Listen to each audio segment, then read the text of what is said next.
Ko vea mo futuna ane na ulo ki whakahoko totonga whakamanatu ani o te kosi o tau hitonga whuruma loa ki tuku tau o te awhi mange au hong whuruma walu.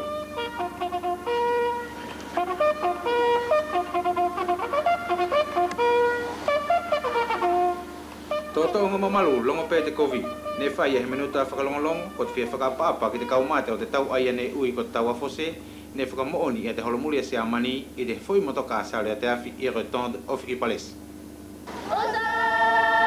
Citoyens, formez vos bataillons, marchons, marchons, d'un sang impur, heureux de l'océan. Tout est alloué, tiens, on a fait nous.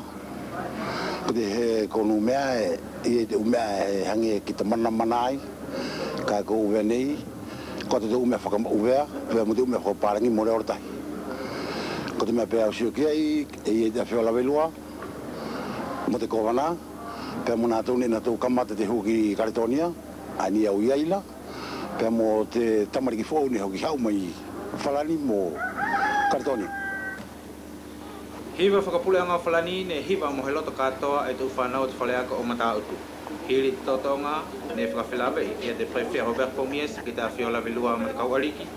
Te whepe whoki ka ana tau ai ne Soria Afea, te presta o te whono whakatelituale e a mo nato fuli ne kau ki totonga whakapuleanga whakani o manato o te awhi ngā hongkuma walu.